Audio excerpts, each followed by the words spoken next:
Saludos y bienvenidos a Sapiens. Les habla su amigo Ferran Prat.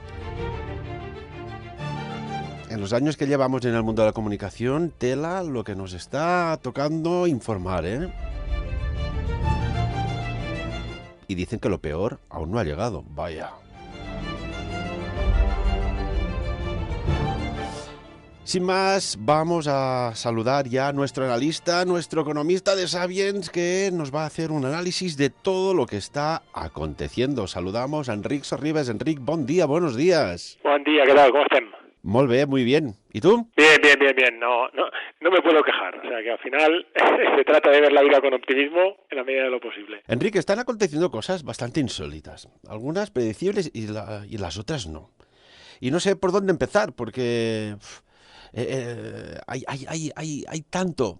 Y sobre todo, yo creo que es importante, Enrique, que tenemos que preparar la mente. Porque vemos que cada vez hay más miedo y el miedo en definitiva no existe. Existe el peligro, el miedo lo creamos nosotros. En una magnificencia u otra o en el absoluto, cero absoluto pensante, ¿no? Todo lo que está aconteciendo, porque claro, una noticia, otra, esto, aquí sucede esto, cifras, muertos, infectados, no infectados, claro, esto llega a generar al final una cierta tensión. Bueno, el problema es que al final las estadísticas las hemos de saber leer, interpretar y analizar. Y al final yo creo que el exceso de información al final es lo que genera desinformación. No sabemos comparar, no sabemos si los datos que nos dan son iguales, tampoco sabemos medir o hacer la comparativa con lo que sabíamos, lo que hoy es blanco mañana puede ser negro o es gris. Todo eso al final lo que genera es desconfianza y al final tampoco sabemos si lo que estamos haciendo bien, si siguiendo las pautas lo hacemos bien o no lo hacemos bien. Luego comparas con otros países que lo hacen totalmente distinto, con resultados similares, ya no sabes tampoco si es una solución o no. No sabemos si estamos haciendo el copy-paste, ¿no? El copiar-pegar de otros. Es muy complicado. Yo creo que hemos de ser capaces de analizar la información que tenemos y a través de eso sacar nuestras propias conclusiones. Yo creo que eso es lo mejor que podemos hacer.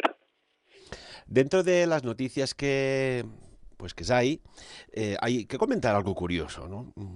Y esto ya sucedió, rondaba el mes de marzo, abril de este año, del 2020, cuando toda una curva empezaba a subir, una serie de acontecimientos a nivel sanitario pues desbordaban toda capacidad logística, pero hubo un fenómeno muy curioso. Y lo vamos a recordar. Aparece el innombrable, el bichito este, y resulta que de golpe y porrazo desaparece la gripe estacional. Desaparece el influenza A, desaparece el influenza B, desaparecen los virus respiratorios sincitiales, desaparece el parainfluenza. Y claro, fíjate lo que son las cosas. A día de hoy ya hay datos de Australia, Argentina, Chile, por ejemplo, de Sudáfrica, que apenas han tenido, estamos hablando del hemisferio sur del planeta, gripe estacional. Esto me recuerda un poco a lo que aconteció cuando empezó toda esta situación sanitaria. Bueno, al final las medidas que se están tomando han de servir de freno para la gripe. La gripe, si analizamos cómo se transmite y cómo se contagia, con los protocolos que seguimos para el COVID, pues lo que supone es un freno a ello. Era una información o una suposición que ya se planteó en su momento y al final parece que se está acercando a esa predicción, ¿no? Estaremos sufriendo el COVID, pero en lo que en paralelo tendremos será una caída de casos de gripe. Entonces, bueno, al final se tiene que ver cómo va a evolucionar y si al final los dos virus conviven, cuál va a ser el dominante o si uno al final va a eliminar al otro, ¿no? Bueno, de hecho, incluso se ha pronunciado el virólogo Raúl Ortiz de Lejarazu, que en su momento fue director del Centro Nacional de la Gripe de Valladolid, en España, en el cual destaca que, el invierno australiano ha dejado un 90% menos de fallecidos, es decir, de muertes por la gripe estacional. Y ahora, pues la pregunta que está en la mente de todo el mundo es, ¿esto va a suceder igual en Europa? ¿Va a suceder igual en nuestras latitudes? Aquí en el Principado de Andorra, en España, Italia, por ejemplo, también. A ver, hombre, yo creo que la información que nos viene la podemos utilizar como referente. Que realmente también sea un 90%, o sea un 95%, o sea un 80%, también se tendrá que ver. Las condiciones climatológicas de Australia en su conjunto difieren de una punta a la otra. Tengamos en cuenta que Australia es más grande que Europa, entonces hacer extrapolaciones de lo que pasa en un continente, porque Australia por dimensiones es mayor que un continente, centrarlo a un solo país, eso yo creo que no hay estadística que lo aguante, ¿no? Entonces yo creo que en general el comportamiento será bastante parecido, pero no esperemos que el comportamiento sea idéntico, porque entonces yo creo que también estaríamos cometiendo un error. Hombre, lo que está claro que este año yo me he fijado en la primavera, ¿no? Que cuántas veces veíamos gente estornudando, ¿no? Por la polinización que había, y más en los que estás en el campo o en la montaña, y de estornudos bien pocos he oído yo. Bueno, pero yo creo que al final, si nos protegemos como nos hemos protegido, posiblemente lo que estemos haciendo es frenar, no sé, por ejemplo, si nos tapamos la nariz y nos tapamos la boca y respiramos a través de una máscara, posiblemente las alergias disminuyen, posiblemente, no soy médico ni soy biólogo, pero bueno, pero por lógica debería ser así, igual lo que mismo que hablamos con la gripe, ¿no? Protegernos de unas cosas, al final, pues nos sirve para compensar otras, pero también tenemos en cuenta que si vivimos permanentemente con una máscara, creo que nuestro sistema inmunológico al final también se va a resentir, y a la larga creo que es contraproducente el respirar tu propio, digamos, aire sucio y volvértelo a poner en el cuerpo. No creo que sea muy bueno, y eso afecta, pues, hablando que a la dentadura y tema respiratorio, pero además también creo que afectaría a lo que sería la inmunidad como tal, ¿no? Creo que vivir en una urna no es bueno si después al salir de la urna nos contagiamos de todo lo demás, y mucho peor. Entonces debemos de mirar el equilibrio. Y por ejemplo, Enrique, tú como economista, cuando hay los confinamientos, cuando hay esta limitación de movilidad, hemos visto, ¿no? A pequeña escala, por observación, lo que sucede, ¿no? Pero ¿por qué la economía se resiente? Si dices, si las personas son las que son, tienen que comer, tienen que abastecerse, pero hay como una caída de financiero-económica local, y después esto parece que se contagia, ¿no? También. Sí, pero a ver, aquí hay dos factores. Una cosa es el consumo básico se debería mantener. En algún caso se ha demostrado que como somos irracionales ha aumentado, y eso fue ejemplo del papel higiénico en su momento, ¿no? Que se colapsó el sistema y no había, ¿no? O sea, lo que es el consumo básico se tiene que mantener, o se debería mantener, porque al final lo que decíamos, ¿no? Todo el mundo come, todo el mundo se lava y todo el mundo utiliza teóricamente lo mismo básico para vivir. Lo que no es básico, lo que digamos podríamos decir que es superficial, ahí sí que se resiente. Por ejemplo, si no utilizamos el coche, pues se gasta menos gasolina, y eso implica, pues, o menor importación o menor exportación dependiendo del país. En paralelo se venden menos coches, y eso afecta, pues, también por un lado a los compraventa de vehículos y por otro lado a los productores de vehículos. En el sector turístico pasa lo mismo. Si no hay turismo, pues no hay aviones. Si no hay aviones, las líneas aéreas frenan. Si no hay turismo, pues los restaurantes, una parte de su clientela no existe, los hoteles pierden una gran parte de su ingreso. O sea, todo eso al final repercute en una economía que es una economía circular. Entonces, el dinero fluye, lo hemos dicho muchas veces, ¿no? No nos pensemos que el dinero en la economía es una cifra cerrada, estanca y única, sino que el mismo billete se va moviendo de mano en mano y genera riqueza. Entonces, el hecho de frenar o poner una puerta blindada en uno de los apartados lo que hace es que el dinero fluya menos, y eso afecta directamente a la riqueza del país. Incluso a día de hoy, este banco norteamericano, JP Morgan, ha lanzado una advertencia, y parece ser que dices, bueno, ¿y por qué lo haces, no? Pero bueno, vamos a analizarla. JP Morgan dice, España está muy cerca de un punto de inflexión en el que el coste de la inacción puede tener consecuencias de gran alcance en el sistema sanitario y como resultado, pues en mortalidad. Además, los analistas del banco han empeorado, quiero decir, de forma considerable las perspectivas económicas de España, cuya recuperación se detendrá en el último trimestre. ¿Compartes el análisis de JP Morgan? Absolutamente. Pero absolutamente, porque además y forma parte de lo que estábamos hablando al inicio, ¿no? Cuando las cosas las haces mal o no las haces bien, porque a veces la línea es muy fina, la repercusión es muy grande. Se está viendo ahora cómo se está gestionando en España y cómo el peso político de las decisiones afecta a las mismas, y eso es un error absoluto. Lo que ha pasado estos 5 días o 6 días, por ejemplo, en Madrid, que tiene, creo que es la tasa más alta de toda Europa, tanto de posible contagio como de afectados sobre 100.000 habitantes, y que se haya salido con la suya, que no haya cerrado la comunidad, que el gobierno no haya movido ficha porque tiene un no sé qué, que hayan condicionado las soluciones a que se aplique algo similar a todo el mundo para que no parezca que Madrid está mal. Todo ese tipo de decisiones lo que al final hacen es, primero, generar dudas en el sistema, tanto a nivel local como a nivel internacional, y eso pues nos pasa factura.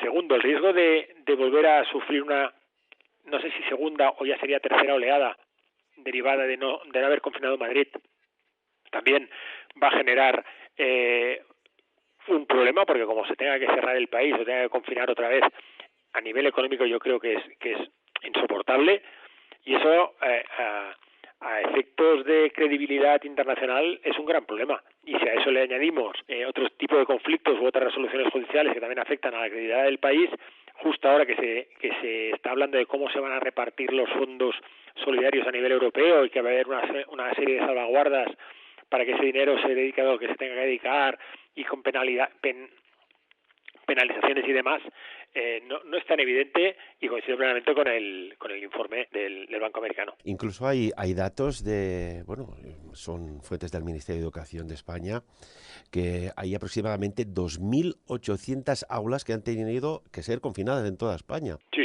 pero la pregunta es, ¿no deberían ser más? Es decir, tú, por ejemplo, tú ves lo que ha pasado en Madrid, o lo que se está hablando en Madrid, y creo que lo hablaba, ahora no sé si era un médico que decía que tú lo que no puedes hacer es, no, mentira, un ingeniero experto en tema médico, que ponía dos casos, ¿no? Que se decía que las medidas en Madrid se habían tomado 15 días tarde, con lo cual eso tendría un impacto muy importante. Y segundo, que eso es lo que ve la lógica de todo el mundo, tú no puedes tomar medidas avisando que las vas a tomar a 48 horas vista o a 72 horas vista, porque la gente lo que hace entonces es reaccionar sobre eso. Esto, Enrique, lo vimos en Italia, ¿no? Cuando dijeron que iban a confinar, hubo una tocata y fuga, y se fueron a las segundas residencias que tenían los italianos, los que tenían fuera de su país. Correcto, y eso pasó también en España, cuando se dijo que se iba a confinar Madrid en primera instancia. La gente de Madrid se fue y luego empezaron a caer contagios en zonas donde no había ninguno, pero que habían venido gente de Madrid. Entonces, si se confina, bueno, yo creo que si se toman medidas se tiene que tomar de ya, entonces dar un margen de, pues mire, usted tiene 10 horas para, pues si es de fuera de la comunidad o de la zona, pues se va, y si no, pues para volver, y si no, pues no va a poder volver o no va a poder salir. Y asumamos la situación cuál es, a no ser que estés, pues me lo invento, estás en Australia, y para volver necesitas 30 horas. Pues bueno, pues entonces usted será un caso excepcional y se va a tratar como un caso excepcional. Pero si tú lo que haces es anticipar información para que la gente luego pueda reaccionar y haga lo que le dé la gana, tenemos un problema. Y luego el confinamiento de Madrid, que iba por zonas en función de la clase social, me parece del todo aberrante, porque al final para ir a trabajar sí que podías cruzar, pero luego para pasear no, lo cual es absurdo, ¿no? Usted va a contagiar lo mismo si va a trabajar que si va a pasear por Madrid. Me da igual si estoy hablando de la calle Goya o de la calle Velázquez, que me da absolutamente igual, ¿no? La Castellana. Entonces yo creo que se están tomando muchas medidas pensando en la repercusión política, y luego la realidad es otra. El ejemplo también lo tenemos en Inglaterra, ¿no? El Boris Johnson ahora dice algo que va a la derecha, luego va a la izquierda, ahora es blanco, después es negro, y eso lo que genera es dudas en la población, a todos los efectos. Y creo que el referente al final tendría que ser los países nórdicos, que creo que con medidas mucho más claras y con la población mucho más concienciada están saliendo mucho mejor de esta situación, porque al final la otra solución que puede haber es la que se aplica en China, ¿no? Es decir, oiga, se aplica una norma casi dictatorial a rajatabla, con medidas coercitivas también al 100%, y al final pues también vamos a ver cómo se soluciona todo, ¿no? pero creo que es triste que en la Europa occidental, por decirlo así, tuviéramos que llegar a esta situación.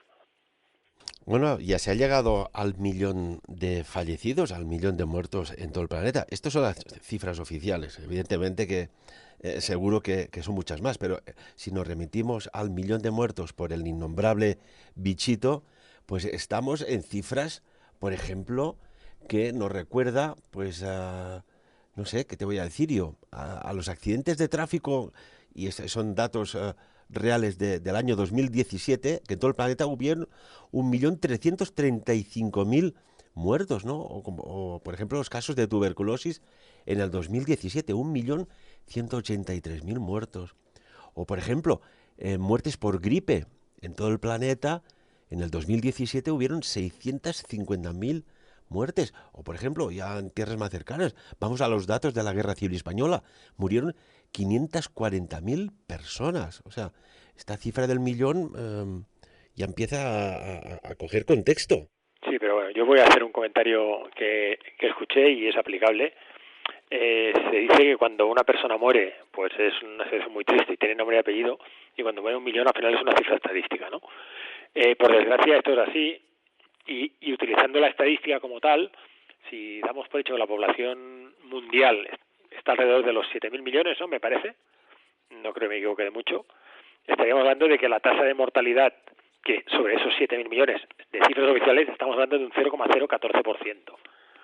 Entonces, si consideramos esta cifra como muy grande, pues entonces es un escenario. Si consideramos esta cifra como muy pequeña, el escenario es otro, ¿no?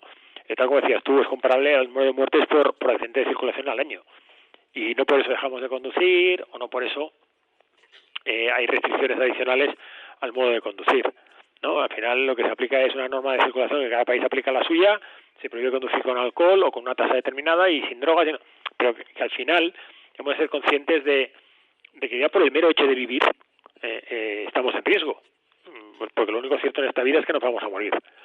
Entonces, bueno, yo creo que, tal como decía al principio, hemos de ser conscientes de lo que hay e intentar sacar conclusiones válidas y no quedarnos solo con la cifra absoluta que 1.000.000 nos parece una burrada, porque es una burrada, pero si lo hacemos o lo relativizamos sobre el total de la población, bueno, no sé hasta qué punto 1.000.000 sobre 7.000 millones es una cifra que realmente ha de generar todo el caos que está generando, ¿no? Yo creo que se tiene que medir, se tiene que controlar, se tiene que hacer bien, y sobre todo que las medidas que se tomen tengan una coherencia y tengan una lógica, porque si no, al final la gente reacciona y reacciona mal, y al final se toma el mundo por montera, y la solución es mucho peor que el problema, ¿no? Y eso es lo que creo que hemos de evitar. La verdad es que cuando un sistema entra en la fragilidad, ¿no? Siempre puede haber algo más que aún dices, bueno, me recuerda a una película de Bruce Willis, La jungla de cristal, cuando parece que todo ya no puede ir peor, dice, pues sí, aún va a peor. ¿Puede ir a peor todo lo que está sucediendo? A ver, todo es susceptible de empeorar, todo. Eso tengámoslo claro, ¿no? Porque si ahora imaginemos que el mundo entra en otro colapso y van a confinar todos los países, ¿qué economía mundial lo soporta? Por ejemplo, ese es un escenario en el que seamos conscientes que está encima de la mesa. Si nos cierran otra vez la frontera y nos cierran la frontera en la temporada de esquí, como país, ¿qué nos pasa? Pero igual hemos de poner la persianita y cerrar, ¿no? Entonces, a peor siempre se puede ir. Yo lo que creo es que deberíamos aprender de los errores y ser consciente que de una situación como esta no se sale siendo Robinson Crusoe a solas, sino que lo que tienes que hacer es trabajar en equipo, conjuntamente, hacer caso a los expertos, ver lo que están haciendo los demás países que hacen bien e intentar copiar lo que hacen bien y aprender de lo que los otros hacen mal para no hacerlo tú. Yo creo que esa es la base y la solución al problema, porque si al final vamos por nuestra cuenta o copiamos mal y tomamos y no aprendemos de los errores que hemos cometido, porque todos hemos cometido errores, porque al final o al inicio nadie sabía exactamente qué era ni cómo se tenía que hacer. Pues si no hemos aprendido de eso, tenemos un problema muy grave, porque posiblemente se llegaría al escenario peor, que sería volver a cerrar fronteras, y eso, el impacto para las economías mundiales sería brutal. Supongo que las personas con inquietudes que quieren saber un poco, ¿no? Y a tenor de lo que decías, Enrique, me hace recordar, pues bueno, decir, bueno, ¿en qué momento de la historia hubo una situación de un virus respiratorio que bueno, devastara de esta manera, ¿no? Y claro, nos tenemos que remitir al año 1918, cuando aquel virus respiratorio, aquel influenza A, del subtipo H1N1, pues liquidó en tan solo un año, mató entre 20 y 40 millones de personas. Y aquí habían adultos y mortalidad, vaya, de adultos e infantil. Y curiosamente, que es algo que parece que de momento, por suerte, para nuestras mascotas está pasando de largo, pero es que aquel virus respiratorio, aquel virus de influenza A, pues también afectó a perros y gatos, que de momento parece que se salvan. Sí, sí. Bueno, porque al final yo creo que cada virus tiene su objetivo, por decirlo así, y a unos te afectan de una manera y de otra. Ahora pues te está también hablando, creo que es el del Nilo, que se transmite a través de mosquitos que han infectado aves o sobre aves infectadas. Es decir, al final, la última finalidad de un virus es perpetuarse, ¿no? Igual que cualquier especie. Entonces, bueno, lo que hemos de ver es en qué medida somos capaces de controlarlo y que el impacto sea menor posible, porque si este virus con el que estamos ahora, imaginemos que fuera o que mutara igual o que fuera igual de mortal que el ébola, por ejemplo, pues igual ya la población mundial se hubiera quedado ya reducida a la mitad, ¿no? Entonces, bueno, lo que vamos a ver es que en principio, no, o por norma, si es fácilmente contagioso, pues es menos mortal, y si es muy mortal, es poco contagioso, ¿no? Normalmente así es como, o transmitible, más que contagioso, transmisible, perdón. Entonces, bueno, eso es lo que hemos de sacar en positivo. Vamos a otro punto del planeta, si te parece, uno muy concreto, porque cuando hay estas situaciones parece ser que, eh, no sé, como algo a la sombra quiera de desestabilizar. Porque hay algo que parece una tontería, pero este conflicto, mira que llevábamos tiempo sin un conflicto abierto. Esta guerra que bueno, pues acaba de estallar prácticamente en el sur del Cáucaso, esto está cerquita aquí, entre Armenia y Azerbaiyán, que recordemos no hace mucho se hizo el festival de Eurovisión allá sobre, bueno, pues Nagorno-Karabaj. eh, esta explosión de conflicto, que se están dando cañonazos al lado y lado, que se están habiendo guerras de guerrillas ya, eh, a nivel de estabilidad regional, local, y a nivel de, bueno, pues todos los países tienen sus aliados, coaligados y otros que interesan sacarse material bélico ya obsoleto. ¿Esto puede ir a más o quedará así? ¿Qué opinas? Bueno, yo creo que irá un poquito a más hasta que de alguna manera la potencia dominante obtenga lo que quiere. Ucrania perdió una parte de su territorio en el conflicto con Rusia.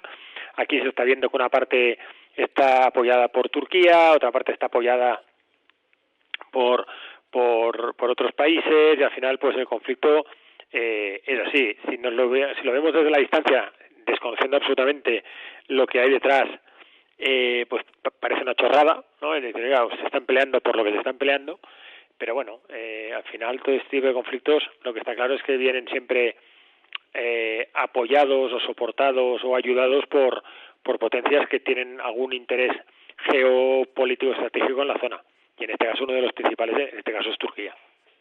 Porque si no recuerdo mal, esta zona de Armenia, Azerbaiyán, bueno, son fronterizos más o menos con Turquía, con Irán, si no recuerdo mal, o Irak, y también con Georgia. O sea, aquí se puede desestabilizar. Y claro, como siempre, hay zonas petrolíferas cercanas. Sí, sí, por eso, que aquí hay gente que tiene un interés específico en el conflicto, es así. Y entonces, bueno, mientras no se obtenga la solución que interesa, pues posiblemente va a haber los escarceos pertinentes hasta que al final, o no sé si será la ONU o quien sea, pues y plantee algo y tenga la fuerza suficiente para aplicarlo, ¿no? Porque se vio claramente que en el caso de Ucrania, pues la las Naciones Unidas y demás pues no pintaron absolutamente nada y al final Rusia consiguió el objetivo, ¿no? Conflicto por Siria, que aún no ha acabado, que incluso hay informaciones de que, bueno, se han enviado 4.000 militares, soldados sirios para combatir a favor del ejército azerí. Y aquí hay que estar atentos, ¿no? Porque Rusia y Turquía ahora parece que están en esta situación, en este conflicto, son un poco diametralmente distantes, ¿no? Porque uno abastece a Turquía y el otro es, pues bueno, aún de aquellas eh, repúblicas soviéticas muy vinculada a Rusia. Sí, bueno, pero bueno, aquí pues digo que al final se tiene que ver quién tiene más capacidad de no sé, coercitiva, ¿no? Por decirlo finamente, y entonces que aparentemente debería ser Rusia, aparentemente, y si eso es así, pues en el momento en que Rusia consiga el objetivo que pueda tener en esa situación, pues es cuando yo creo que el conflicto va a llegar a su fin. Pero mientras tanto y haya este interés, se va a continuar desarrollando, creo, y ojalá me equivoque, ¿eh? Vamos a hablar de otras cuestiones que nos envuelven en la actualidad, Enric, y dentro del mundo de la ciencia, próximamente tenemos una entrevista muy interesante a un científico especializado, podríamos decir, en lo que son energías, medio ambiente, energías, y creo que lo que nos va a decir no es muy alentador. Pero vamos a hablar de Venus, que parece ahora que el objetivo es estos descubrimientos de nuestro sistema solar que hay pues en estos planetas más cercanos, ¿no?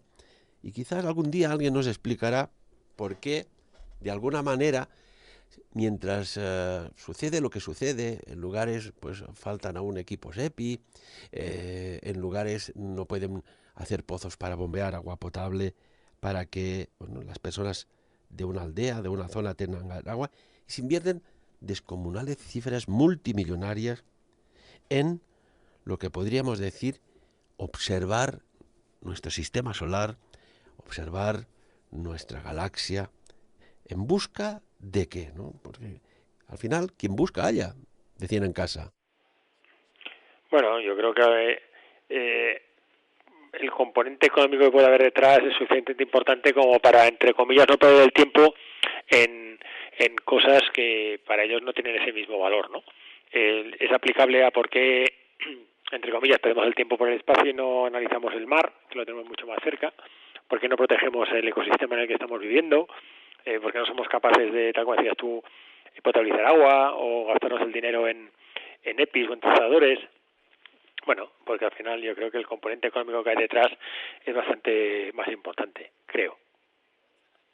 Y mientras, ¿no? Las arenas del norte de África, de Egipto concretamente, no dejan de sorprendernos. Hay realmente pues nuevos descubrimientos que incluso en clave en clave de humor, mira, me reí un montón, Enric, porque llegó de estas cositas que corren por las redes sociales, ¿no? Que decía más o menos, oye, con la que está cayendo, mejor en estos descubrimientos de estas tumbas de momias, no destapar el sarcófago. Y claro, viene un poco a recordar la maldición de la tumba de Tutankamón, que todo el círculo de personas que estuvieron en aquel descubrimiento, vinculados directa e indirectamente, fueron muriendo en extrañas, podríamos decir, circunstancias. Bueno, yo creo que también en estas situaciones la leyenda también siempre ayuda a darle un buen contenido, ¿no? A lo que había detrás y porque sí, yo creo que si se analiza caso a caso lo que hay, pues primero no todo el mundo murió y algunos pues bueno, no sé, ¿no? Fueron muertes que se consideraron fruto de la maldición cuando realmente o posiblemente no era así, ¿no? Pero bueno, ya te digo, eso es al final la manera de dotarle de ese aire así más interesante, ¿no? Es el hecho de poderle aplicar una leyenda y eso pues siempre ayuda. ¿Cuántas cosas deben ocultar, ¿no? Las arenas del desierto de Egipto? Porque no creo que, no sé, ¿en qué porcentaje, Rick, tú que conoces esas tierras, se ha descubierto todo? Bueno, yo creo que ya solo por un tema, digamos, de periodos, ¿no? Es decir, cuánto tiempo estuvieron o hubo un cierto dominio del imperio egipcio cuando primero por separado entre el Alto y el Bajo Egipto, y luego ya como imperio per se, y la cantidad de reyes que hubo, sacerdotes, faraonas, yo creo que, vamos, si estamos en el 10%, 15% de lo que realmente esconden u ocultan esas arenas o esos monumentos, yo creo que es mucho. Yo creo que es un país donde si le das una patada a cualquier zona posiblemente te saldrá alguna o algún monumento, algún sarcófago o algo, ¿no? Tengamos en cuenta que el Valle de los Reyes, por ejemplo, y el Valle de la Reina, pero sobre todo el Valle de los Reyes, está demostrado que no todo se ha encontrado. La tumba de Tutankamón se encontró por casualidad, ¿no? Porque la posición que tenía era anómala respecto a la otra tumba y prácticamente se cruza con otra, ¿no? y hacía una forma de L específica, y hace 4 días se han encontrado otras tumbas. Entonces yo creo que nos falta mucho por encontrar, creo. Hay leyendas y cosas curiosas, ¿no? Por ejemplo, si hablamos de la Esfinge de Egipto, se sabe que por dentro hay cámaras. Incluso se habla de tecnología exótica. En la década, si no recuerdo mal, de los años 70, 60, 70, hubo una misión, cuando en aquel Egipto, aquellos entonces, tenía muy buena relación con la Unión Soviética, que fueron científicos y militares de la KGB en una operación encubierta bajo el nombre de Proyecto ISIS, en el cual se llevaron un extraño ser. Un extraño ser de dimensiones muy, muy extrañas por su tamaño, y también parece ser que se llevaron como cierta tecnología exótica. Y claro, siempre ha habido como una atracción hacia aquellas tierras. ¿Qué se debían llevar, Enric? Bueno, a ver, ya partiendo de la base de que, y eso lo hemos comentado más de una vez, la cúspide de la Gran Pirámide no se dejó reemplazar, ahí ya podemos empezar a pensar que pueden haber muchos motivos o cosas que se encontraron allí, ¿no? Allí se han encontrado sarcófagos de casi 3 metros en Saqqara. ¿Qué sentido tiene, no, que alguien perdiera, entre comillas, el tiempo en fabricar sarcófagos de esas dimensiones si no los iban a utilizar? O puertas también de 3 y 4 metros que tampoco se iban a utilizar en ese época donde la construcción no era fácil, ¿no? Posiblemente encontraron algo que no iba a encontrar, y podía ser un ser X de un tamaño X, o una figura concreta, o un mecanismo que interesa no conocer. Hemos comentado muchas veces también en el programa la población que había pues con la cabeza cónica, ¿no? Y eso se reproduce también en Sudamérica. Tampoco nunca se ha sabido exactamente qué era, si era una deformidad como tal, y qué raro que los deformes fueran los líderes y dominaban los imperios, ¿no? Y estoy hablando tanto de Sudamérica como de en este caso de Egipto. Hay mucha falta de información, y posiblemente gran parte de la información que tenemos es totalmente sesgada. Yo recuerdo cuando hace muchos años atrás tratamos el tema de, bueno, si, tal como dice la Biblia, hubieron unos nefilim, unos seres de dimensiones más que considerables. Podríamos decir que el más bajito podía ser el más alto de un equipo de básquet, para que nos hagamos la idea. Y recuerdo que dijimos, bueno, si hubieron, y bajo esta ecuación de que nunca durante toda la vida puedes ocultar la verdad o algún descubrimiento, alguien filtrará algo, alguien dirá algo, alguien opinará, pequeño comité, y aquello cruzará la membrana de donde se comentaba, ¿no? Del habitáculo, o a través de, no sé, de un WhatsApp, por ejemplo. Claro, si no se puede ocultar siempre la verdad, y recuerdo que en aquellos momentos, en aquel programa, ya hace un montón de años lo hablábamos, fíjate lo que es noticia hoy, y dudo que salga en los medios de difusión masiva. Esto es curioso.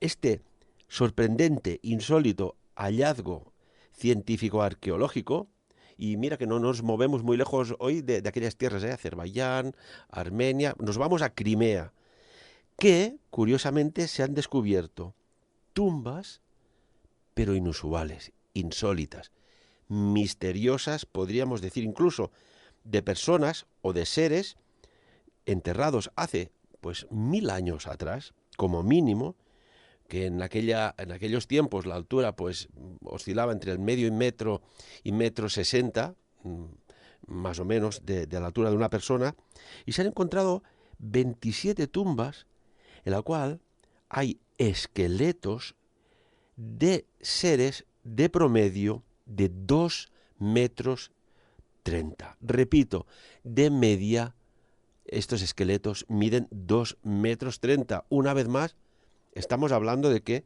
en un pasado, y quizás no tan remoto como muchas personas se piensan, hubieron gigantes. Sí, vamos, eso seguro, y me reafirmo en lo que he comentado, ¿no? Cuando tú vas a Egipto y bueno, y por la zona, y ves templos que tienen puertas de casi 3 y 4 metros, la pregunta es ¿para qué? ¿No? Cuando en ese momento la población pues igual debía ser 1,50 m, por decir así, por poner una cifra. Entonces, bueno, eso significa que posiblemente están allí porque alguien los utilizaba, ¿no? O los iba a utilizar. Y entonces, bueno, pues eso tengámoslo en cuenta.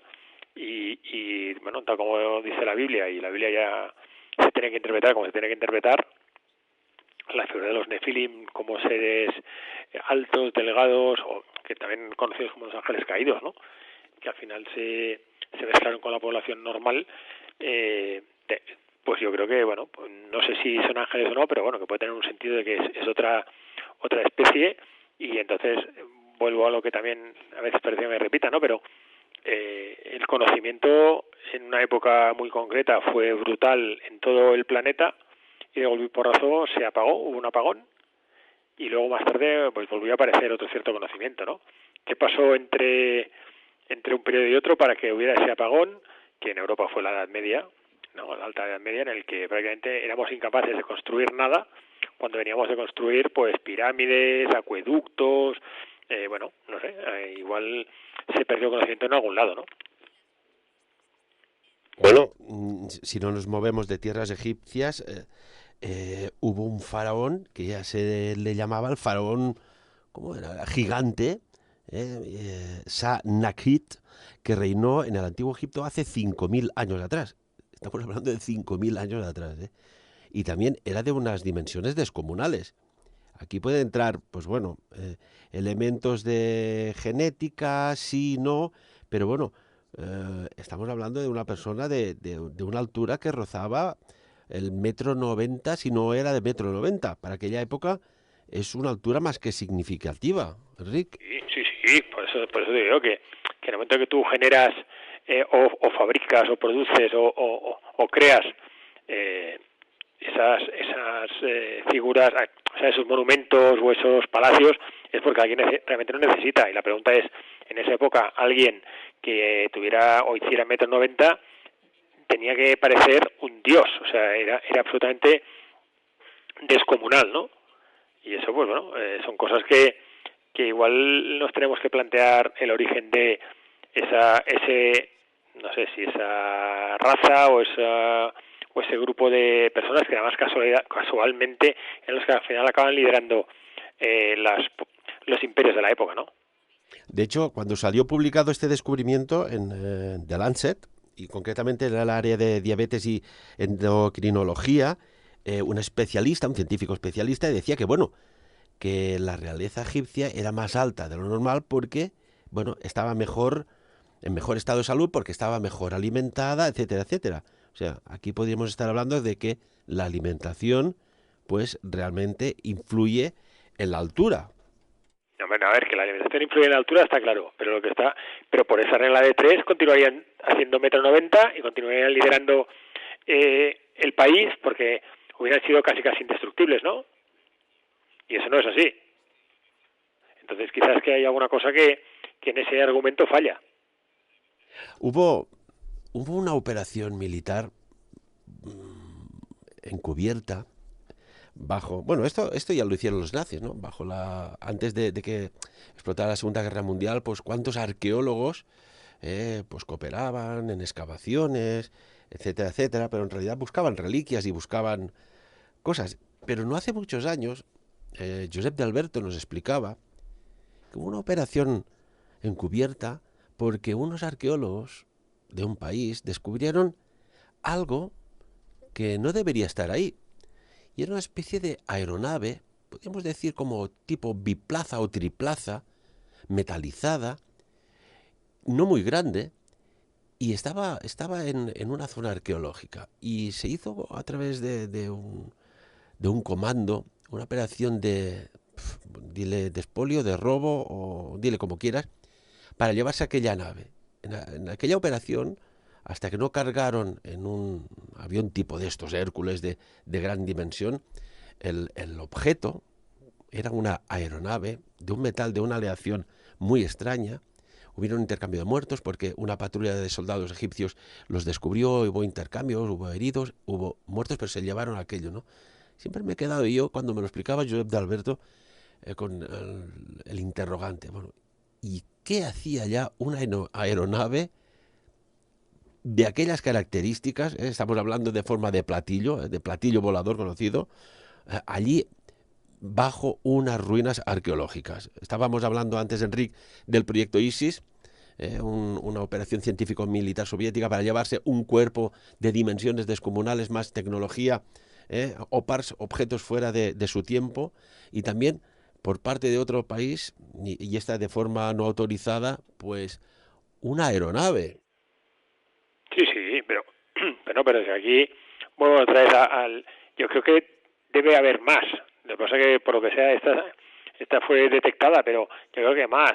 Cuando hemos hablado alguna vez de las líneas de Nazca, esas líneas de Nazca, ¿cómo se hicieron? ¿No? Eso no se pueden ver desde el espacio. Entonces, ¿qué arquitecto, qué, no sé, albañil o constructor fue capaz de hacer eso, ¿no? Teóricamente sin sobrevolar la zona, por ejemplo, ¿eh? Entonces, bueno, se supone que algún tipo de aeronave debería haber, ¿no? Y entonces, ¿quién tenía la capacidad de tener una aeronave en esa época, ¿no? Y bueno, y el origen, y qué especie era. Bueno, todo eso son situaciones que, por desgracia, quien lo sabe, si es que alguien lo sabe, no lo explica, y para nosotros de momento eso nos permite hacer suposiciones. Y para acabar, en los pocos, nada, 2 minutos que nos quedan de programa, Enric, hay algo curioso, ¿no? Se hablaba mucho de Marte, pero ahora es noticia Venus, fíjate tú, ¿no? Y parece ser, y esto lo ha dicho un grupo de científicos, ha publicado un estudio en el cual afirman que la vida que pueda existir en Venus, estamos hablando de Venus, una persona ya dijo que Nikola Tesla venía de Venus, poca broma, fue llevada desde nuestro planeta Tierra, y destacan que, claro, no puede ser a través de una nave, o sí. Ellos dicen que fue con un meteorito. Una vez más, empiezan a surgir interrogantes y paradojas, ¿verdad? Sí, pero te digo que, claro, yo creo que la falta de información que tenemos es tan grande que al final solo nos permite trabajar con suposiciones, ¿no?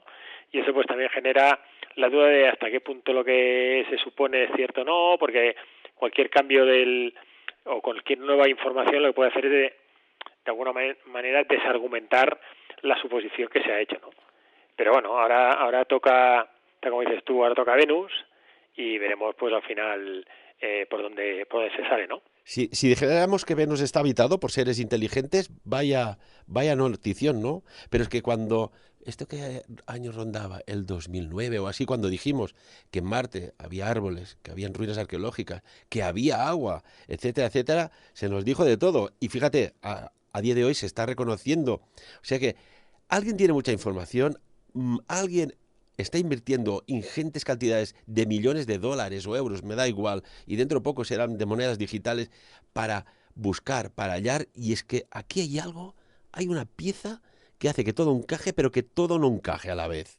Sí, es lo que te digo, porque quien tiene lo que se llama en catalán, ¿no? La clave de volta, ¿no? Quien tiene la clave para sustentar eso, pues bueno, no lo comparte, entonces, bueno, nos hace así movernos por el precipicio Pero bueno, yo creo que poco a poco tendremos la suerte de poderlo saber, porque gracias a Dios con el tiempo vamos aumentando o se tiene más información y eso permite pues colocar algunas piezas en el puzzle, ¿no? Y eso siempre es importante.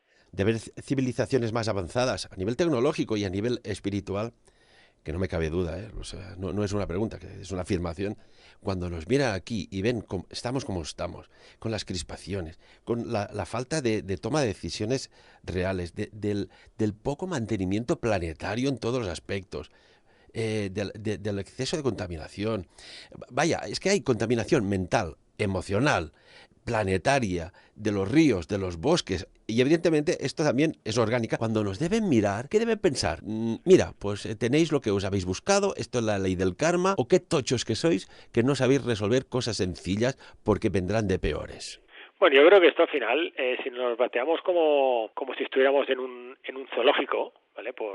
Aunque sé que suena mal, cuando tú vas a un zoológico y ves que algún animal interactúa de una manera rara, por decirlo así, bueno, pues le damos la importancia que le damos, ¿no? Pues yo creo que aquí más o menos viene a ser lo mismo. Es decir, nos deben estar mirando como si fuéramos un zoológico y deben pensar, ¿no? qué poca inteligencia tienen o qué falta de conocimiento tienen porque todo y ser teóricamente mejores que la fauna y flora del planeta, si son mejores que nosotros, y no tengo ninguna duda, o al menos más avanzados, no sé mejores, pero sí más avanzados, pues lo mejor que pueden hacer es dejarnos por nuestra cuenta y no les distorsionemos mucho, porque al final a ellos tampoco les beneficia, ¿no?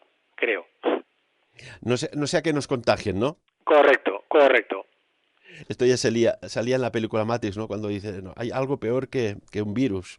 Y son ustedes, ¿no? Que actúan como un virus. En fin. Enric Sorribes, como siempre, el tiempo ha pasado rapidísimo. Me gusta saber, pues, cómo opináis personas del día a día, que estáis documentados, porque si estamos informados, podemos modificar el futuro desde el presente. No me cabe la menor duda. Repito, Enric Sorribes, muchísimas gracias. A vosaltres, moltes gràcies per tot i que tingueu una bona setmana. Muchas gracias, muchas gracias. Y amics y amigas, y amigos y amigas, como siempre, por encima de todo, quiero que saquéis vuestras propias conclusiones de lo hoy tratado aquí. Gracias.